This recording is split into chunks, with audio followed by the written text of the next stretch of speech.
कार्यक्रम में उपस्थित श्रीमान ओम बिरला जी, मनोहर लाल जी, किरण रिजिजू जी, महेश शर्मा जी, संसद के सभी सम्मानित सदस्यगण, लोकसभा के महासचिव, देवी और सज्जनों, अभी कुछ ही दिन पहले मैंने कर्तव्य पथ पर कॉमन सेंट्रल सेक्रेटेरिएट यानी कर्तव्य भवन का लोकार्पण किया है और आज मुझे संसद में अपने सहयोगियों के लिए इस रेजिडेंशियल कॉम्प्लेक्स के उद्घाटन का अवसर मिला है। ये जो 4 टावर्स हैं, उनके नाम भी बहुत सुंदर है। कृष्णा, गोदावरी, कोसी, हुगली, भारत की 4 महान नदियां जो करोड़ों जनों को जीवन देती हैं, अब उनकी प्रेरणा से हमारे जनप्रतिनिधियों के जीवन में भी आनंद की नई धारा बहेगी। कुछ लोगों को परेशानी भी होगी। कोसी नदी देख रखा है नाम, तो उनको कोसी नदी नहीं दिखेगी, उनको बिहार का चुनाव नजर आएगा। तो ऐसे छोटे मन के लोग जो होते हैं, उनकी परेशानियों के बीच भी मैं जरूर कहूंगा कि नदियों के नामों की परंपरा देश की एकता के सूत्र में हमें बांधती है। दिल्ली में हमारे सांसदों का ईज ऑफ लिविंग बढ़े,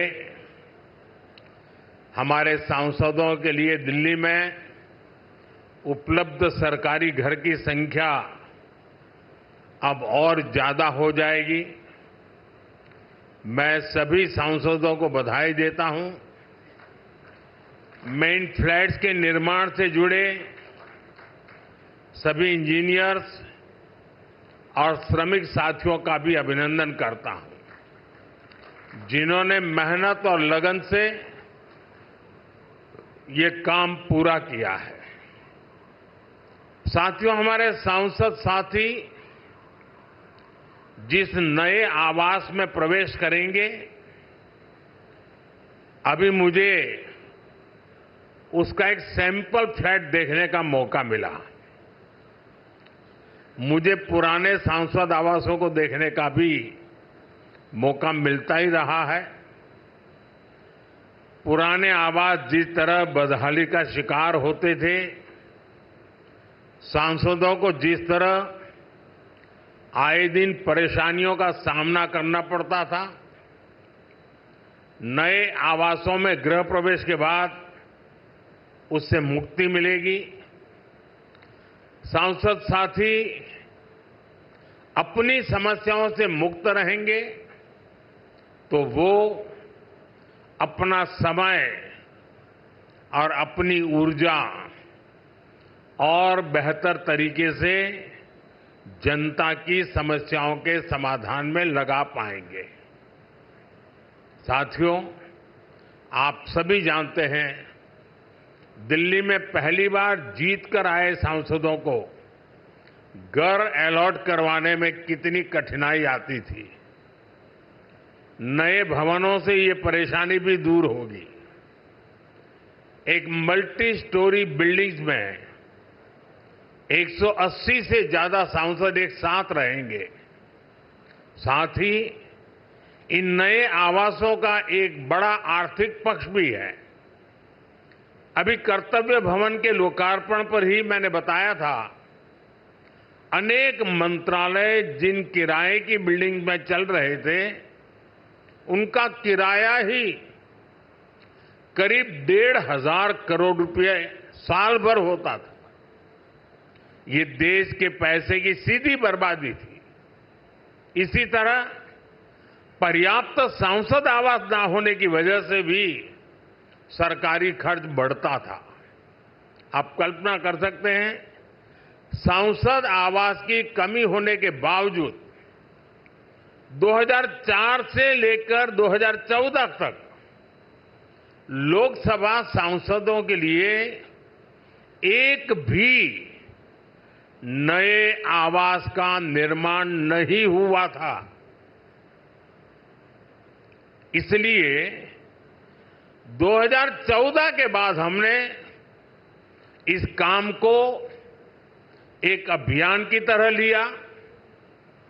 2014 से अब तक इन फ्लैट्स को मिलाकर करीब 350 सांसद आवास बनाए गए हैं।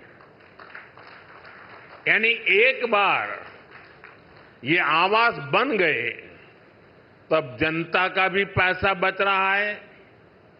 साथियों, 21वीं सदी का भारत जितना विकसित होने के लिए अधीर है, उतना ही संवेदनशील भी है।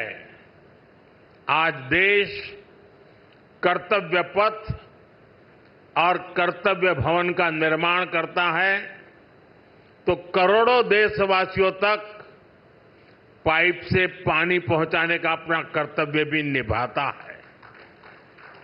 आज देश अपने सांसदों के लिए नए घर का इंतजार पूरा करता है तो पीएम आवास योजना के जरिए 4 करोड़ गरीबों का गृह प्रवेश भी करवाता है। आज देश संसद की नई इमारत बनाता है तो सैकड़ों नए मेडिकल कॉलेज भी बनाता है। इन सब का लाभ हर वर्ग, हर समाज को हो रहा है। साथियों, मुझे खुशी है कि नए सांसद आवासों में सस्टेनेबल डेवलपमेंट, इसका भी विशेष ध्यान रखा गया है। ये भी देश के प्रो एनवायरमेंट और प्रो फ्यूचर सेफ इनिशिएटिव का ही हिस्सा है। सोलर एनेबल इंफ्रास्ट्रक्चर से लेकर सोलर एनर्जी में देश के नए रिकॉर्ड्स तक देश लगातार सस्टेनेबल डेवलपमेंट के विजन को आगे बढ़ा रहा है। साथियों, आज मेरे आपसे कुछ आग्रह भी हैं। यहां देश के अलग अलग राज्यों और क्षेत्रों के सांसद एक साथ रहेंगे। आपकी उपस्थिति यहां एक भारत श्रेष्ठ भारत का प्रतीक बनेगी। इसलिए अगर इस परिसर में हर प्रांत के पर्व त्योहारों का समय समय पर सामूहिक आयोजन होगा तो इस परिसर को 4 चांद लग जाएंगे। आप अपने क्षेत्र की जनता को भी बुलाकर इन कार्यक्रमों में उनकी भागीदारी करवा सकते हैं। आप अपने अपने प्रांतों की भाषा के कुछ शब्द भी एक दूसरे को सिखाने का प्रयास कर सकते हैं। सस्टेनेबिलिटी और स्वच्छता, ये भी इस बिल्डिंग की पहचान बने, ये हम सबका कमिटमेंट होना चाहिए। न केवल सांसद आवास बल्कि पूरा परिसर हमेशा साफ स्वच्छ रहे तो कितना ही अच्छा होगा। साथियों, मुझे आशा है हम सब एक टीम की तरह काम करेंगे। हमारे प्रयास देश के लिए एक रोल मॉडल बनेंगे और मैं मंत्रालय से और आपके आवास कमेटी से आग्रह करूंगा, क्या साल में 2 या 3 बार ये सांसदों के जितने परिसर है उनके बीच स्वच्छता की कंपटीशन हो सकती है क्या? और फिर घोषित किया जाए कि आज ये जो ब्लॉक था वो सबसे ज्यादा स्वच्छ पाया गया। हो सकता है 1 साल के बाद हम ये भी तय करें कि सबसे अच्छे वाला कौन सा और सबसे बुरे वाला कौन सा, दोनों घोषित करें।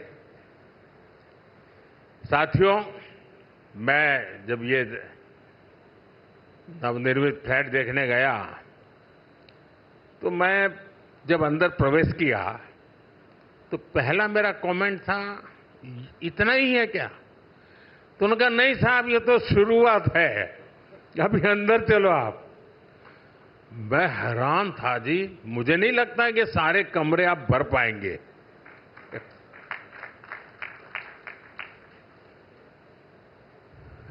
काफी बड़े हैं। मैं आशा करूंगा इन सबका सदुपयोग हो, आपके व्यक्तिगत जीवन में, आपके पारिवारिक जीवन में,